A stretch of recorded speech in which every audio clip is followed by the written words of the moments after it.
죄인을 받아주심. 그러면 누구는 안 받아주세요? 의인을 안 받아주시. 그렇죠? 그래서 뒤에 의인을 받아주지 않는. 그게 아마 나오겠죠? 나올 겁니다. 자, 보겠습니다. 죄인을 받아주심. 마태복음 8장과 9장입니다. 메시아 사역에 대한 마태의 증언. 질병을 고치시고 귀신을 내어 쫓으시고 소경을 고치시고 죽은 자를 살리시며 벙어리를 고치신다. 이렇게 말하죠. 메시아 사역에 대한 증언. 메시아 사역을 3대 사역이라고 그래요. 예수님의 3대 사역, 메시아의 3대 사역 그러면 가르치시고 전파하시고 그 다음에 치유하시고 이래요. 이런 예수님의 3대 사역을 마태복음 8장과 9장에서 특별히 언급하는 이유는 뭐냐면 이 모든 증상들은 죄로 인한 증상들임을 말하는 거예요. 왜 이렇게 사복음서에 그렇게 병을 고치시고 귀신을 내어 쫓으시고 그리고 죽은 자를 살리시는 그런 일들을 예수님께서 그런 일들을 왜 그렇게 많이 하시는가? 하나님 나라의 복음을 가지고 오신 분이 왜 그런 일들을 그렇게 하시는가라고 할 때 많은 사람들이 착각한 거예요. 예수님 당시에 많은 유대인들과 많은 사람들, 특별히 또 예수님을 쫓아다녔던 예수님을 따라다녔던 제자들이라고 하는 사람들조차도 예수님이 하시는 일에 대해서 착각을 한 겁니다. 착각. 그러니까 예수님의 이런 모든 일들을 그냥 이적 자체로 본 거예요. 이적 자체. 그래서 이런 어마어마한 이적들을 일으키시는 하나님 그분이시라고 한다면 이분이 바로 우리가 기다리신 메시아다. 로마로부터 우리를 해방시켜줄 메시아다. 이렇게 생각을 한 것입니다. 그러나 예수님께서 이 모든 일들을 하신 것은 뭐냐면 이 모든 일들을 통해서 이게 죄의 증상이다. 죄로 인해서 사람들이 어떻다는 거야? 병도 들고 귀신도 들고 그리고 죽음에도 이르게 되었다. 이걸 말하는 거죠. 그래서 그런 병을 정복하시고 죄를 그렇죠? 죽은 자를 살리시고 하시는 이 모든 일들을 통해서 바로 예수 그리스도께서 죄를 정복하셨음을 말씀하는 것입니다. 요한복음이 어떻게 구성되냐면 예수님이 7가지 이적을 일으키세요. 그러면 거기에 대한 사람들의 오해, 유대인들의 오해가 일어나. 그래서 예수님이 그것을 다시 설명해 주세요. 이제 그런 방식으로 요한복음이 전개가 되거든요. 그러니까 너무나 분명하게 요한복음의 가르침이, 특별히 예수님의 가르침이 이런 이적이나 병고침이나 이런 것들이 무엇을 의미하는지를 정확하게 예수님께서 성경이 말씀하고 있는데도 유대인들만 그런 것이 아니라 너무 놀라운 것은 뭐냐면 오늘날 사람들도 그렇다는 거예요. 오늘날 사람들도. 여기 나와 있는 것처럼 세리는 세금을 걷어서 일정량 로마에만 갖다 바치면 되고 나머지는 다 착복할 수 있었어요. 그리고 여기 나와 있는 것처럼 모든 부분에 다 세금을 매겼거든요. 그래서 어마어마한 돈을 착복하고 있었고 이것을 알고 있는 유대인들은 매국노처럼 여기고 강도처럼 개처럼 여겼던 사람들이다. 그래서 라피엠 하면 이런 세리와 같은 사람이 회개하여 하나님 앞에 돌아오는 것은 불가능한 일로 여겼다. 이렇게 말하는 거예요.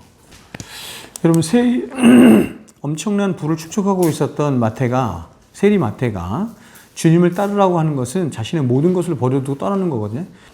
이렇게 어마어마한 재산을, 어마어마한 재물을 다 포기하고 주님을 쫓는다는 것은 굉장히 어려운 일이죠.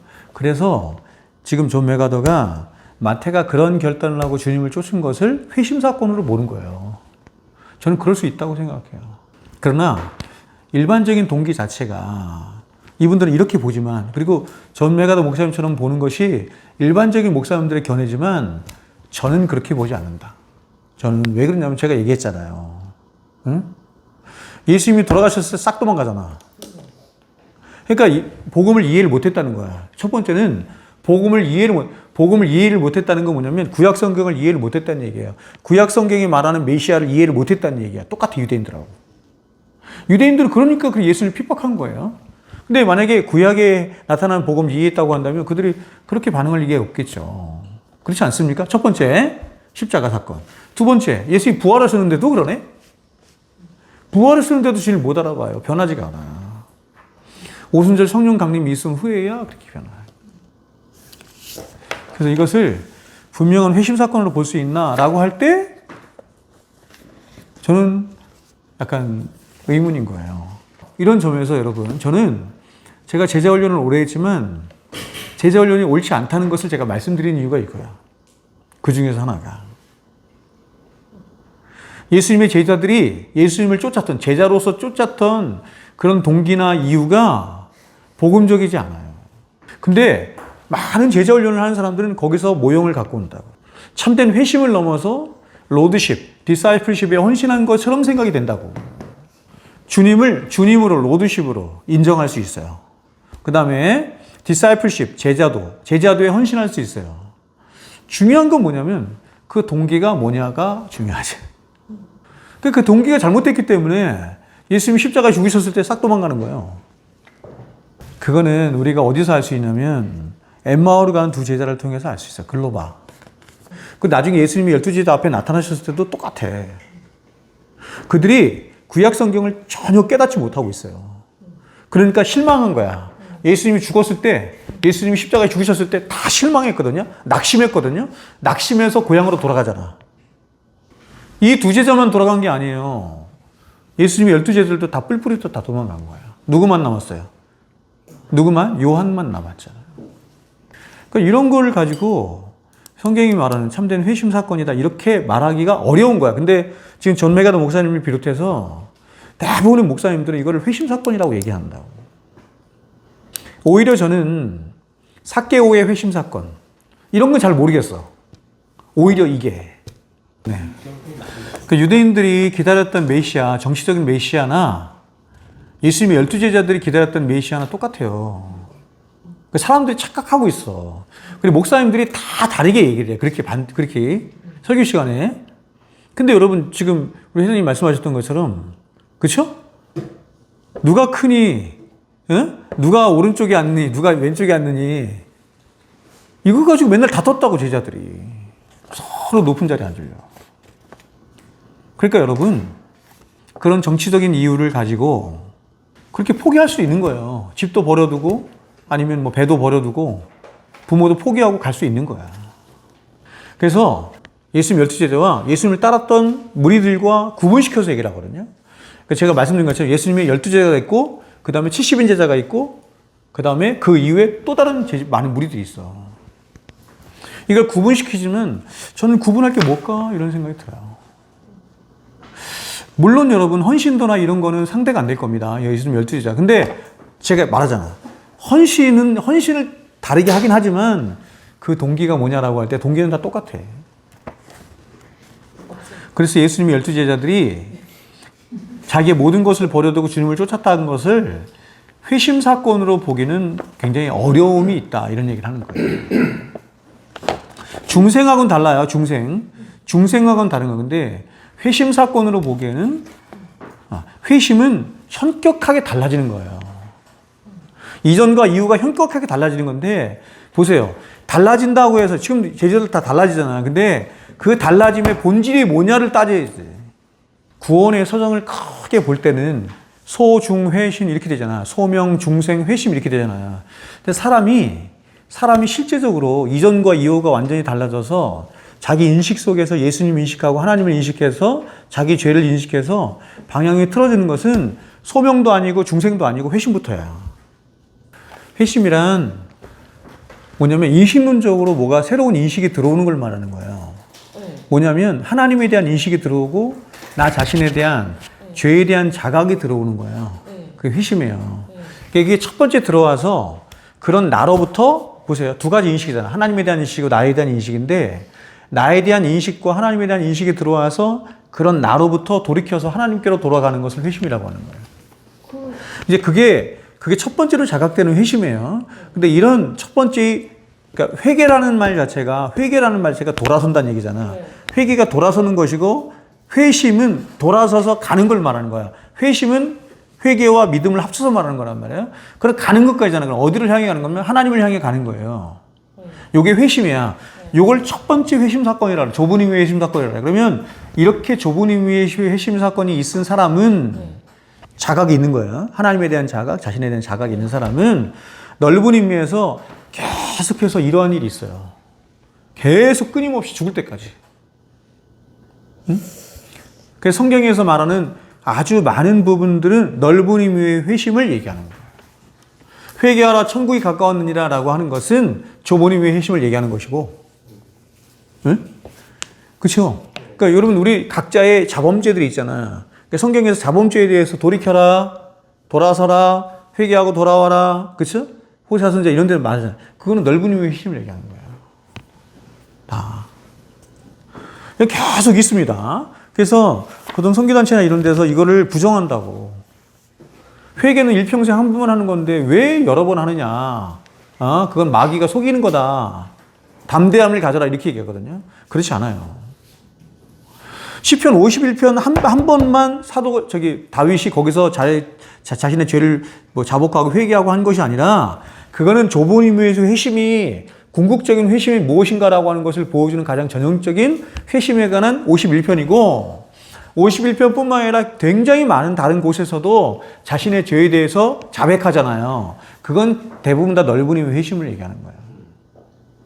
좁은 의미의 회심에 자각이라고 하는 것은 죄에 대한 자각이라고 하는 것은 이렇게 크라임이에요. 그런 죄에 대한 자각을 말하는 게 아니에요. 그러니까 지금도 많은 교회나 사람들이 죄를 잘못 알고 있는 것 중에 하나가 뭐냐면 죄를 그런 식으로 하는 거야. 자범죄로 하는 거야. 자신의 근본적인 신이죠, 신. 그 죄에 대한 자각을 가졌다라고 하는 것은 뭐냐면 내가 누구인가 하는 것을 하나님 앞에 진짜로 알았다 이런 뜻이에요. 그거를 회심이라고 그래. 이제 원리적으로 좁은 힘의 회심은 한 번만 하는 거고 넓은 힘의 회심은 계속 하는 거지만 그것이 뭐다라고 엄격하게 규정하고 기준에서 말하기는 어렵다라는 게 바빙크의 입장인 거야. 이중지식은 이제 사람이 하나님 앞에서 갖는 이제 두 가지 지식이잖아요. 가장 중요한 지식, 하나님에 대한 지식, 하나님을 아는 지식, 그리고 나를 아는 지식, 이거 두 가지잖아요. 두 가지인데 봐요. 이렇게 올 수 있는 거예요. 하나님을 아는 지식으로 말미암아 나를 아는 지식이 생길 수 있고, 나를 아는 지식으로 말미암아 하나님을 아는 지식이 생길 수 있다. 그런데 나를 아는 지식으로 말미암아 하나님을 알게 될 수도 있다. 이렇게 얘기를 한단 말이에요. 그런데 보세요. 그것이 불가능한 거예요. 그러니까 나를 아는 지식으로 말미암아 하나님을 생각하게 됐어. 그거는 어떤 면에서 본질적인 의미에서의 회심과 좀 다를 수 있어요. 그것은 도덕적으로 엄청나게 높은 수준을 갖고 있는 그런 사람이 가질 수 있는 것이기도 하고 자기의가 강해서 그렇게 가질 수 있는 사람이기도 하고 자신의 죄에 대한 신이에요. 본질적인 자신의 죄에 대한 자각은 근본적으로 어떤 것을 자각함으로 오는 거냐면 하나님을 자각함으로부터 오는 거예요. 하나님을 자각하지 않은 상태에서 상대적이야. 여기 지금 열 몇 명이 있어요. 열 몇 명이 있는데 내가 이렇게 보니까 이 사람들은 다 착하게 사는 나만 못되게 사네. 그리고 내가 이렇게 자꾸 살아보니까 내 안에는 정말 어떤 못된 것이 있는 것 같아. 난 아주 못된 놈 같아.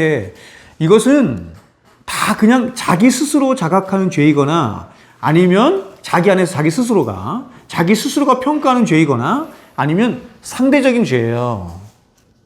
근데 하나님의 아는 이중지식 안에서 알게 되는 회심이 말하는 자신의 죄에 대한 자각은 하나님 앞에서를 자기를 자각하는 거예요. 하나님 앞에서. 그러니까 하나님을 알지 못한 상태에서 성경이 말하는 신을 자각하는 건 불가능해요. 제가 이런 이론을 가지고 여러분께 이런 걸 설명은 드릴 수 있어요. 그러나 회심은 굉장히 다양한 방식으로 온다는 게 바빙크의 입장이야. 그리고 저도 그렇게 지지를 해. 그래서 청교도들은 이거를 너무 이론화시켰어. 그래서 이렇게 하는 건 회심 아니야 라고 아주 못 박았어. 그래서 오늘날 한국교회 안에 이렇게 개혁주의하는 목사들 중에서도 이런 청교도적인 이 성향을 갖고 있는 목사도 있어요. 질병의 원인이 뭐냐라고 얘기할 때 죄가 원인이잖아요. 근데 죄가 원인이다라고 하는 것을 유대인들도 얘기하고 그리고 이방인들도 얘기를 해요. 근데 그 죄가 원인이라고 하는 의미가 뭐냐에 완전히 달라. 맹인을 고치신 예수님, 맹인을 고치신 주님의 6번째 표적에서 그러니까 주님이 요한복음에 7가지 표적이 있는데 그 중에서 6번째 표적이에요. 주님은 자신을 뭐라고 말씀하세요? 빛이라고 말씀하신다. 여기부터 시작하는 거야. 여기부터. 빛이라고 말씀하신다. 근데 빛이라고 말씀하시는 것을 어디에서부터 말씀하시냐? 8장부터 말씀하셔. 그러므로 9장의 맹인을 고치신 표적은 바로 빛으로 오신 주님이 죄로 인해 나타난 현상인 소경된 자를 고치시는 장면을 통해서 죄를 정복하시고 이 세상을 구원하시러 오신 당신을 상징적으로 말씀하시는 것이다. 이렇게 말하는 거예요. 왜 하필 맹인을 고치지? 죄를 정복하시고 세상을 구원하게 오신 예수님을, 메시아이신 예수님을 이 맹인 사건을 통해서 빛이신 예수님을 말하는 것이다. 이렇게 말했습니다. 빛이 있으라. 그래서 빛이 있었어요. 그렇죠? 빛이 있으라. 예, 하나님이 창조하신, 6살 이렇게 창조하셨는데 처음으로 창조하신 게 뭐냐면 빛을 창조하셨어요. 근데 많은 사람들이 특히 이제 애들이 잘못하는 게 그 빛이 태양빛이다 이렇게 알고 있어요. 태양빛이 아니죠? 태양은 언제 창조하세요? 4일째 창조하셔. 그래서 4일째 창조한 태양빛이 첫 번째 빛을 대치해요. 대치하는 거야. 그럼 이 첫 번째 빛이 뭐냐? 이렇게 갈 때 이것을 이름 붙여서 창조의 빛이다. 이렇게 말한다. 창조의 빛. 그렇죠? 창조의 빛이에요. 이 창조의 빛을 통해서 세상을 창조하신 하나님께서 이런 뜻이에요. 예수 그리스도의 얼굴에 있는 하나님의 영광을 아는 빛을 우리 마음에 비추셨느니라. 우리 마음에, 그렇죠? 우리 마음에 비추셔서 우리를 어떻게 해요? 새롭게 탄생하는 거잖아요. 새로운 창조물이 되는 거잖아요. 구원받은 백성. 이걸 뭐라 그래? 새 창조네? 그렇죠? 그러니까 여러분, 창조는 무엇을 통해서 창조하셨어요? 빛을 통해서 창조하셨잖아요. 창조의 빛이라 그랬잖아. 그렇죠? 그렇게 하셨던 것을, 사도가 얘기하는 거야. 그렇게 하셨던 것처럼 하나님이 우리를 구원하시는 새 창조는 무엇을 가지고 한다? 예수 그리스도의 얼굴에 나타나는 그 빛을 통해서 창조하신다. 그래서 예수님을 뭐라고 부른다? 빛이시다. 이렇게 말한다는 거예요.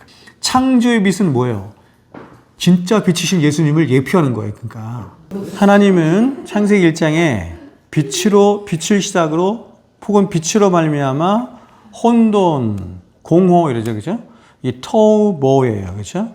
토우보 가운데 있는 세상에 무엇이 존재하도록 하셨는데 이것을 바라라고 한다. 바라.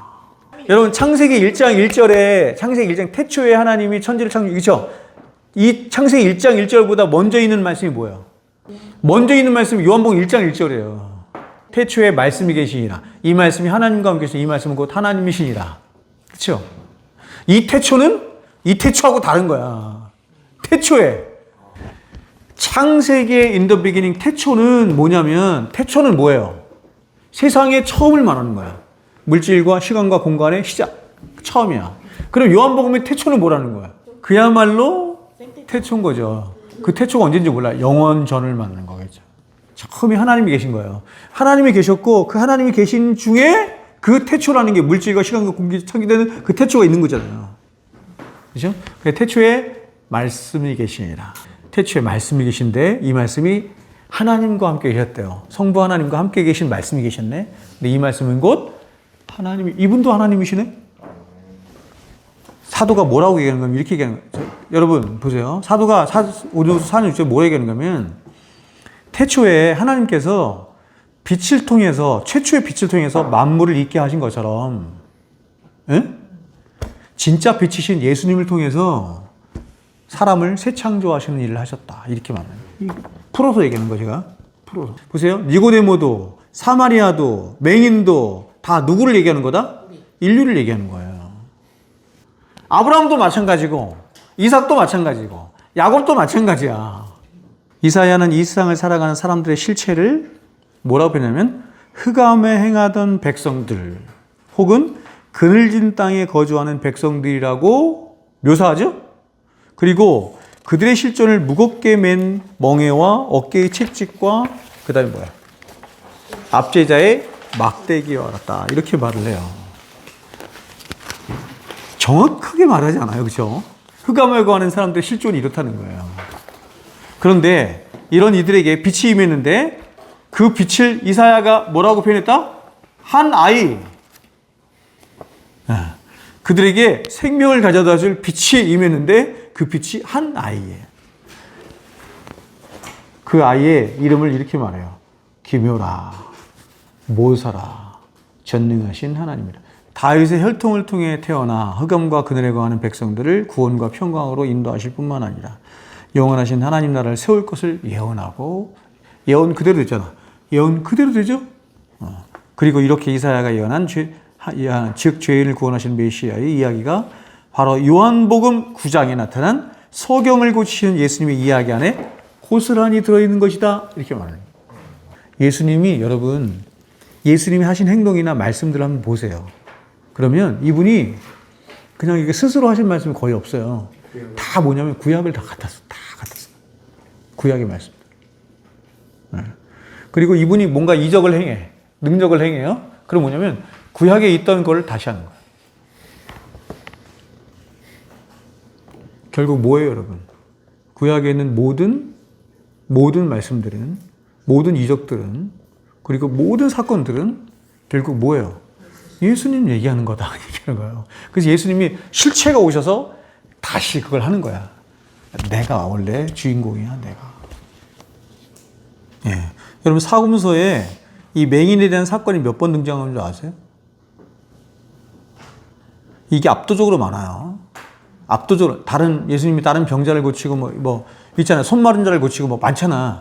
근데 압도적으로 많아요. 5번. 이 맹인을 고친 사건이 5번 압도적으로 많아요. 그쵸? 날 때부터 맹인 된 사람, 일부러 성경이 말하는 거야, 일부러. 근데 날 때부터 맹인이야. 맹인이 여러 가지가 될 수 있을 거 아니야. 다쳐서 맹인이 될 수도 있고, 그죠? 병으로 맹인이 될 수도 있고, 여러 가지가 있을 거야. 날 때부터 맹인이야. 맹인이 누구예요? 우리 얘기를 하는 거야, 우리. 전적으로 부패하고, 전적으로 무능한 우리들 얘기하는 것이다. 예수께서 길 가실 때 날 때부터 소경된 사람을 보세요. 보신지라. 누가 봤어요? 예수님이 봤어요. 우리가 먼저 본 게 아니죠? 맹인이 먼저 본 게 아니야.